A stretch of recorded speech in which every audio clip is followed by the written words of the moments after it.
Dengan kondisi ekonomi yang saat ini, otomatis kalau kita mengharapkan wisatawan yang dari lokal ini kan agak susah ya Mbak ya. Ya bagaimanapun yang namanya kelas menengah ini juga semakin banyak. Pengusaha-pengusaha yang kelas atas pun akhirnya banyak yang otomatis kan mereka akan mengurangi yang namanya perjalanan luar negeri misalnya. Ya. Nah ini kan yang harus bisa kita tangkap. Mereka kan termasuk golongan masyarakat yang senang berwisata. Nah ini yang harusnya bisa segera kita atur siasatnya.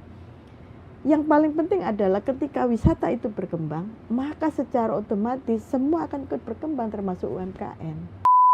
Keluhannya, salah satu keluhannya adalah terkait dengan pajak. Itu kira-kira gitu Mbak. Jadi ini butuhlah kebijakan pemerintah untuk bisa mengembangkan kembali.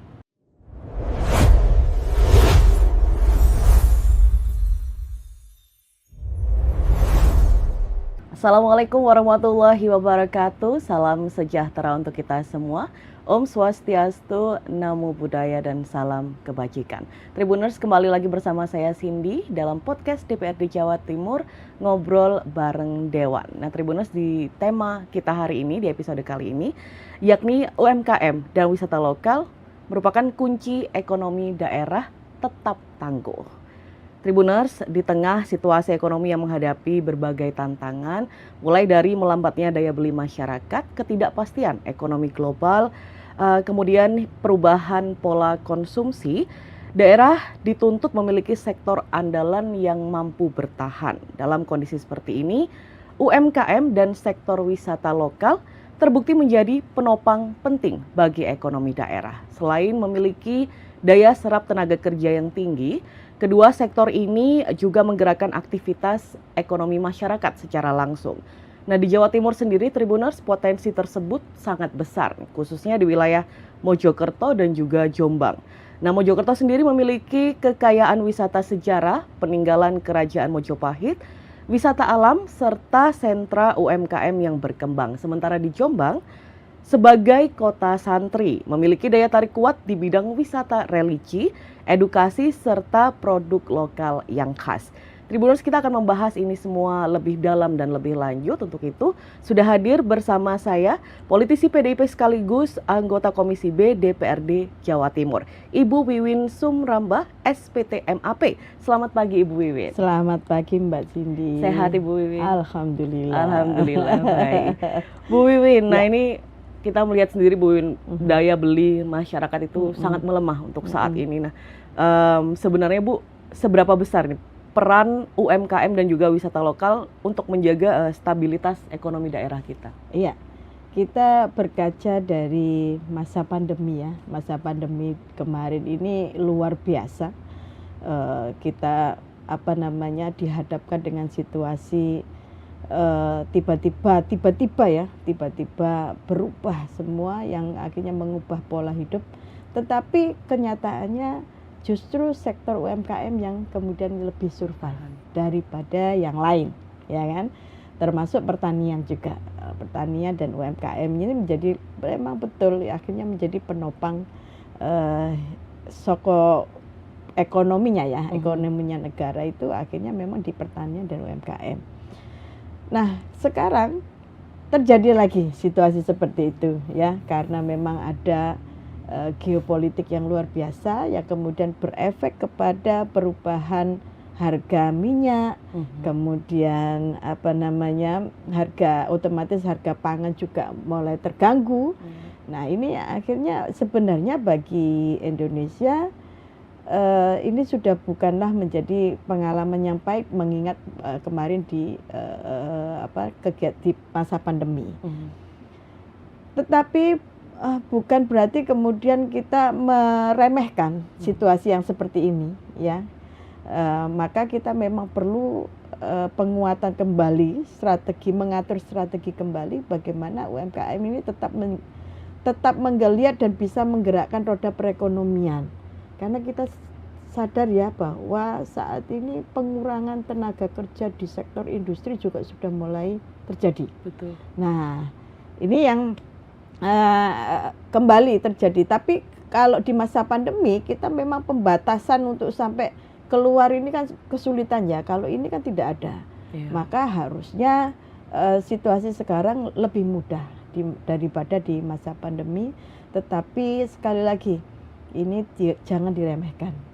Jangan diremehkan, apalagi kalau kita sudah berbicara di sektor wisata, dengan kondisi ekonomi global yang seperti ini, tentunya jumlah wisatawan untuk datang ke tempat wisata itu juga akan menurun.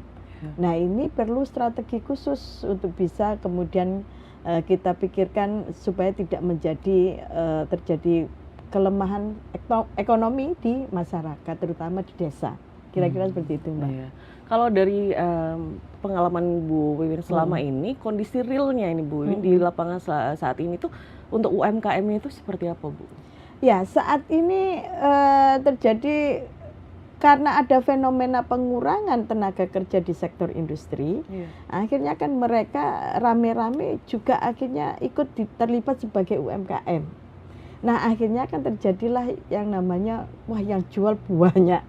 Tapi yang beli belum tentu ada. Karena bagaimanapun dalam situasi ekonomi yang sekarang ini daya beli masyarakat juga turun. Yang menjadi persoalan kan seperti itu, Mbak. Nah, ini yang kemudian terjadi persaingan.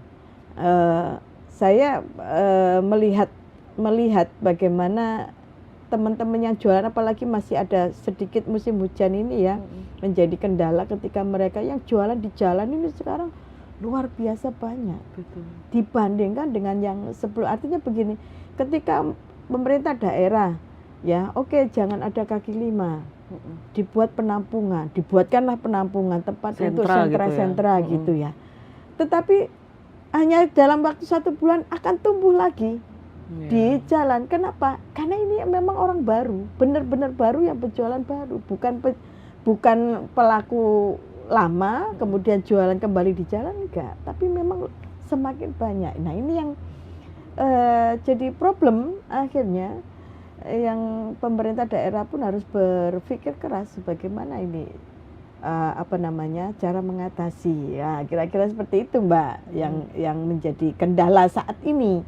Jadi apalagi yang berkaitan dengan wisata ini, tapi kan ada sesuatu yang harus kita tangkap dari keadaan ini. Mungkin nanti kita bisa bahas lebih lanjut. Iya, baik.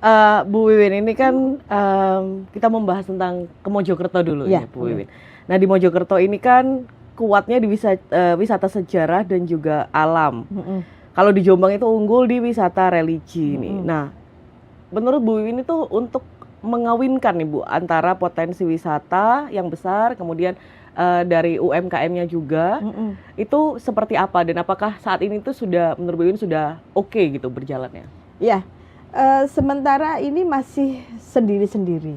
Nah, ini yang harus segera kita sikapi juga, bahwa yang namanya wisata ini kan gandengannya banyak.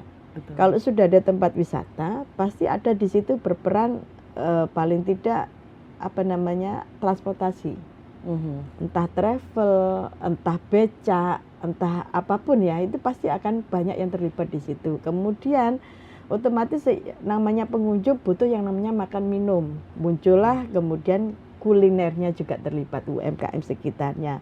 Nah, kadang-kadang wisata ini juga membutuhkan oleh-oleh. Betul. Nah, akhirnya muncullah kemudian pusat oleh-olehnya, baik berupa makanan maupun souvenir. Begitu banyak yang terlibat di wisata. Nah, biasanya kalau yang fenomena, karena saya juga punya tempat wisata, Mbak, jadi makanya bisa menyampaikan ini. Apa, jadi, Bu? Disebut aja. Balai Tani. Balai Tani. Ya, itu di mana? Di Jombang. Di Jombang. Ya. Oh, itu wisata basis edukasi pertanian. Oh. Ya. Okay. Jadi kami ini kemudian ya bagaimana caranya kami survive. Iya. Kerjasamalah kami dengan Kereta Kelinci misalnya. Oh iya. Jadi supaya mereka juga memberikan destinasi ke tempat kami.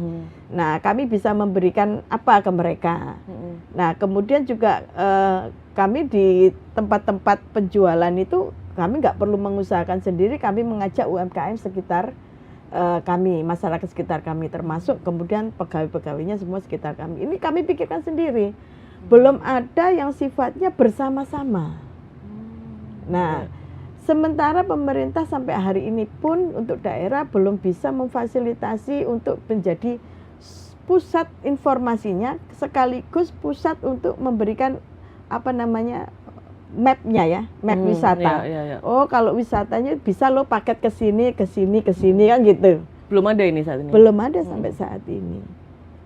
Nah, ini yang menjadi PR kita bersama. Sementara kami ini kan juga sering melakukan studi banding lah ya ke daerah-daerah. Kayak misalnya di Jogja itu pemerintah memfasilitasi pertemuan antara pelaku wisata dengan travel. Nah, sehingga ketika kemudian difasilitasi, walaupun hanya memfasilitasi pertemuan ya, nah, pemerintah hanya memfasilitasi pertemuan, mereka bertemu di satu tempat dan mereka akan melakukan kerjasama sendiri. Ini yang harusnya diciptakan di semua daerah. Ini kan cara menyiasati supaya wisatawan ini bisa datang. Nah, tadi kita dengan kondisi ekonomi yang saat ini, otomatis kalau kita mengharapkan wisatawan yang dari lokal ini kan agak susah ya Mbak ya. Nah, tapi kita ingat bahwa ya bagaimanapun yang namanya kelas menengah ini juga semakin banyak. Bagian banyaknya bukan apa-apa, memang kondisi perekonomian yang menurun pasti pengusaha-pengusaha yang kelas atas pun akhirnya banyak yang otomatis kan mereka akan mengurangi yang namanya perjalanan luar negeri misalnya.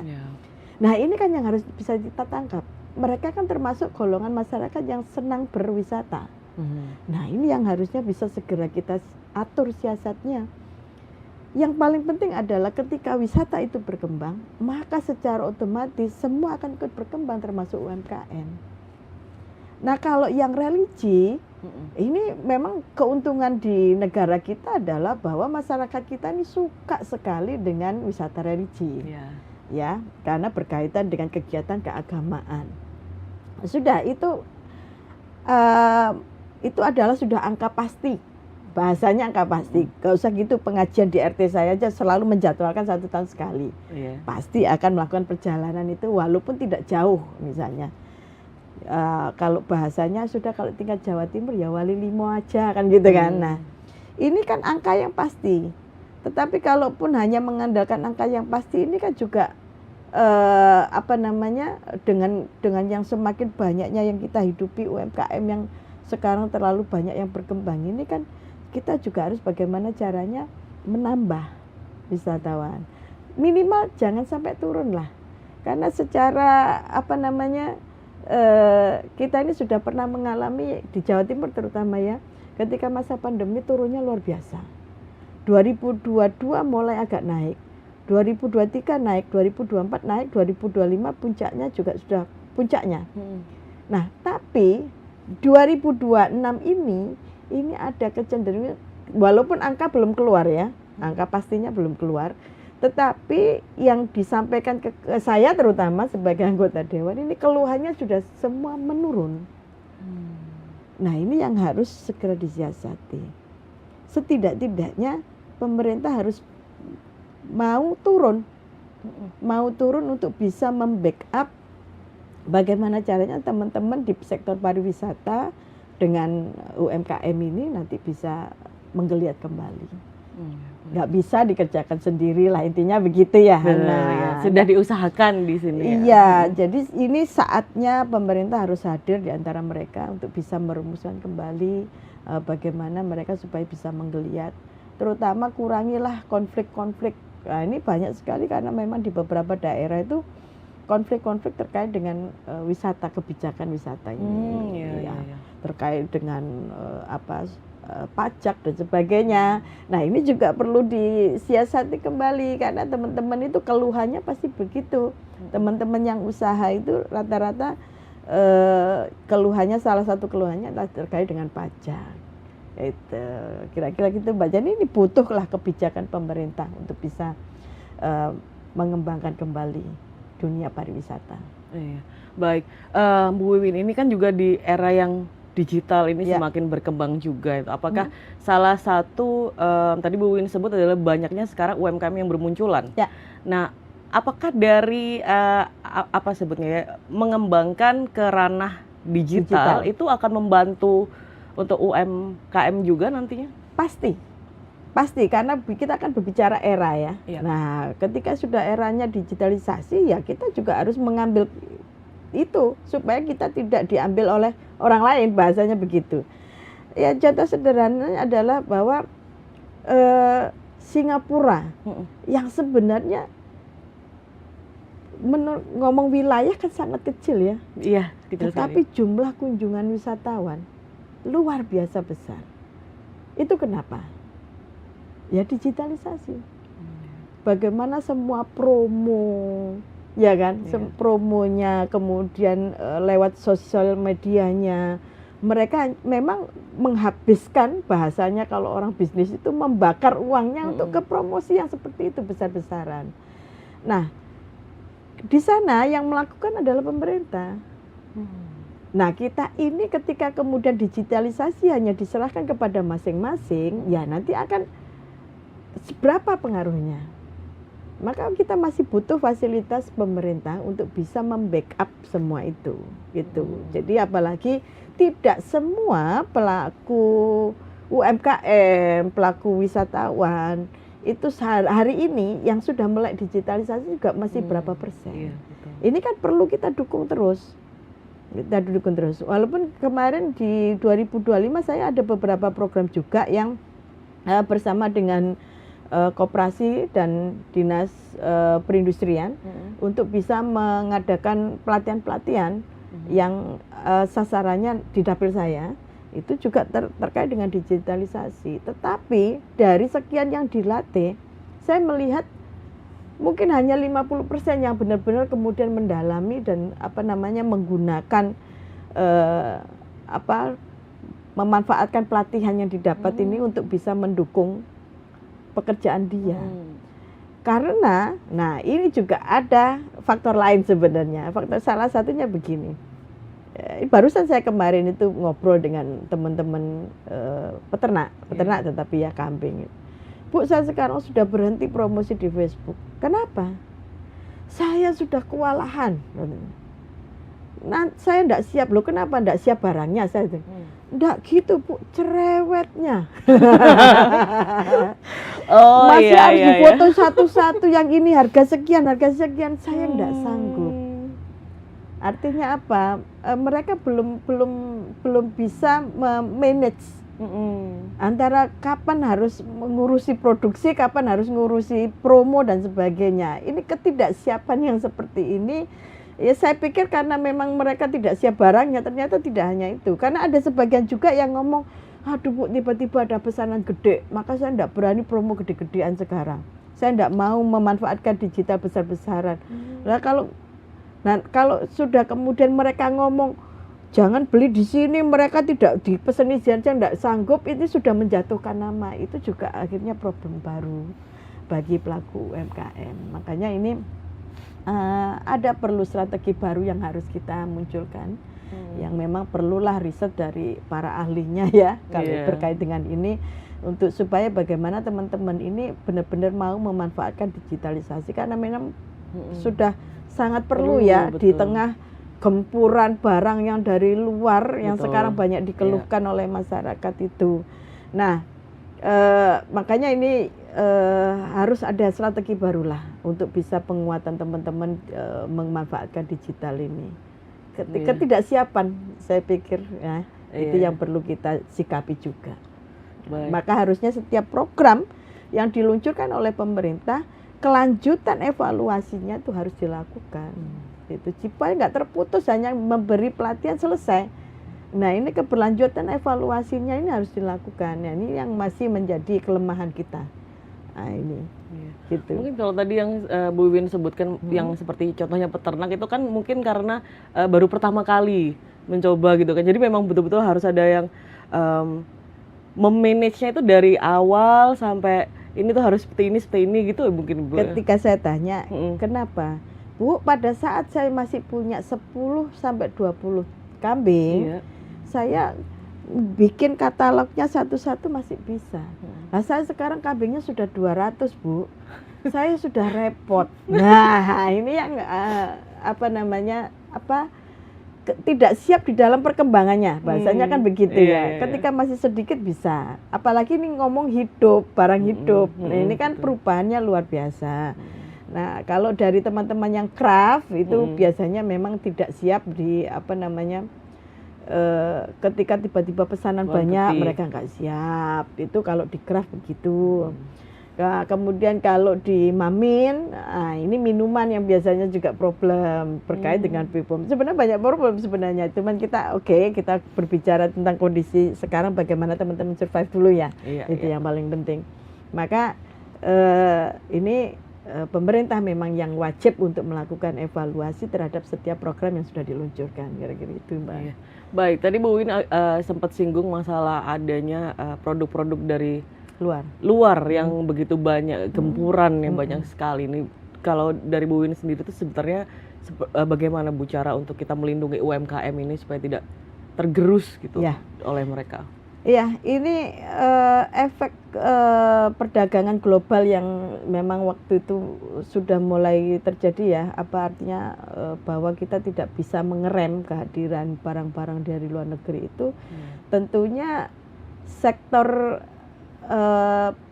penyerapan apa namanya ya, pasar ini ya, tentang penjualan ini nggak bisa kemudian hanya dikerjakan oleh dinas koperasi, perindustrian dan perdagangan.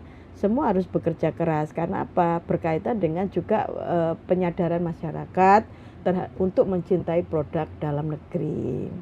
Nah, ini juga harus dikerjakan, gitu kan? Nah, itu di mana? Bisa lewat dinas pendidikan, lewat memberikan anak-anak untuk dilatih mencintai produk dalam negeri.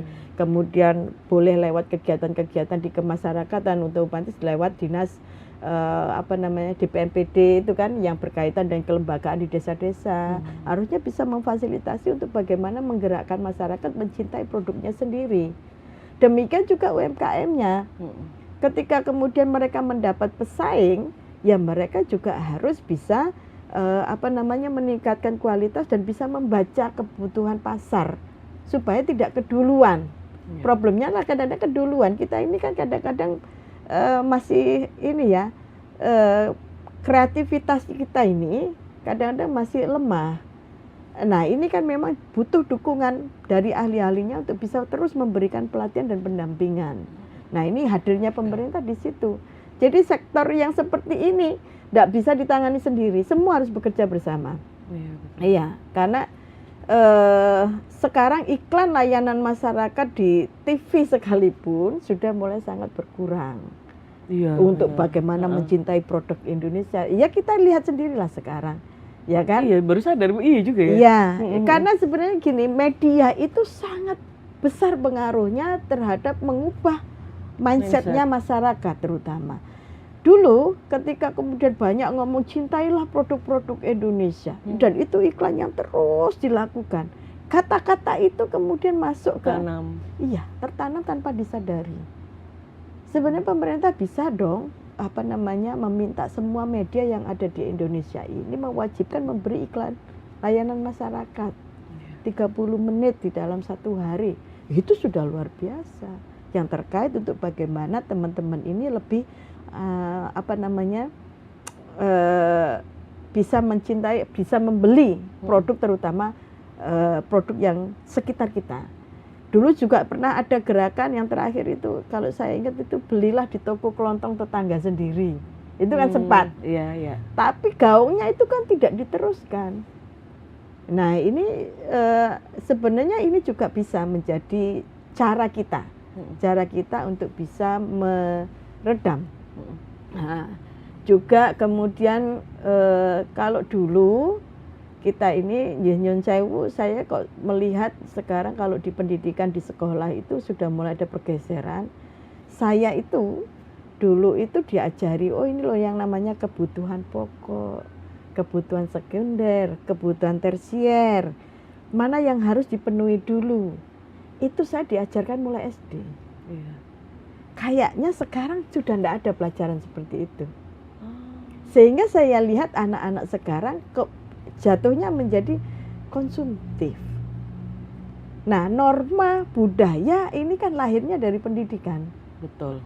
Ya artinya memang loh, apa hubungannya Bu dengan UMKM? Ya banyak sekali. Karena kita akan ngomong perilaku konsumen. Betul. Ya. Siapa yang mendidik perilaku konsumen ini? Kan gitu Mbak. Nah, saya rasa itu. Jadi kita butuh kerjasama semua sektor untuk bisa membangun. Syukur-syukur kalau pemerintah bisa nyetop, supaya tidak banyak barang yang beredar dari luar masuk, sehingga kita juga UMKM-nya berkembang. Selain itu, dari sisi yang lain, dari pendidikannya kepada masyarakatnya, kita juga benar-benar bekerja untuk bisa membangun kesadaran bahwa kita juga harus berbangga menggunakan produk dalam negeri. Soalnya nggak kalah bagus sebenarnya lokal itu. Betul. Kualitasnya, iya kan? Iya, apalagi kalau musim haji sekarang ini lucu juga, Mbak.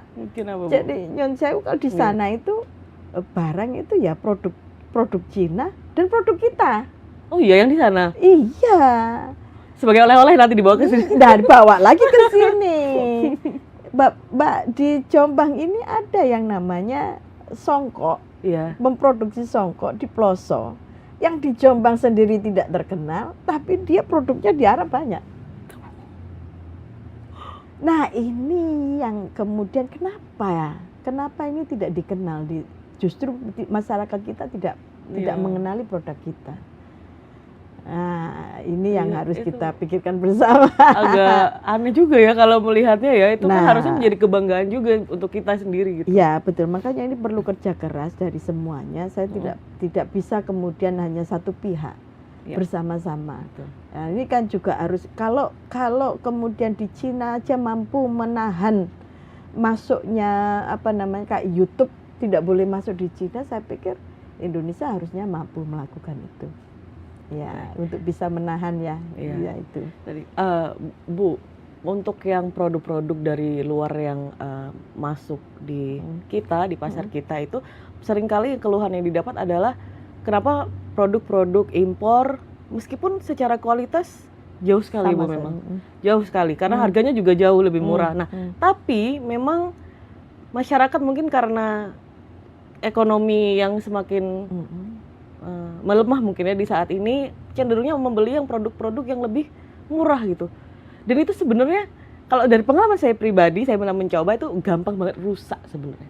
Nah kayak gitu. Nah, tapi kadang mereka berpikirnya bahwa kalau misalkan beli yang buatan lokal misalkan itu nanti akan lebih mahal. Sayang uangnya, beli yang murah aja gitu. Nanti mikirnya gitu, makanya mereka memilih yang kualitas impor yang meskipun nggak bagus tapi lebih murah gitu. Nah, itu tapi kan jatuhnya dari menyesal. Iya, betul sekali. Artinya sebenarnya bisa membeli itu bisa, cuman belum terbangun kesadaran. Yang jadi problem adalah bahwa cara kita mempromosikan itu beda dengan mereka. Iya sih, betul. Nah, kelemahan kita di situ, Mbak. Tadi itu loh. Iklan-iklan yang harusnya ditayangkan bahwa produk kita lebih baik, itu kan harusnya lebih besar daripada iklan mereka. Betul. Bener nggak? Betul. Nah, sementara perilaku konsumen itu ketika membeli kadang-kadang bukan karena bukan persoalan murahnya, tapi persoalannya adalah itu yang dipromokan bagus. Iya. Info dari yang lain-lain, konsumen yang lain sudah beli itu saja. Iklannya lebih masif gitu. Ya. Jadi sebenarnya bukan persoalan menghabiskan uangnya atau tidak, tetapi bagaimana perilaku konsumen yang ada di Indonesia ini, nek tuku barang luar negeri merasa mereka sudah mengikuti tren. Nah, perilaku gitu ya. Nah, perilaku yang seperti ini yang harus juga kita kelola selain meningkatkan kualitas UMKM kita sendiri. Kira-kira seperti itu, Mbak. Banyak PR. Banyak PR, tetapi bukan tidak mungkin kita bisa melakukan asal itu kesadaran bersama lah, butuh penyadaran bersama. Kira-kira seperti itu, Mbak.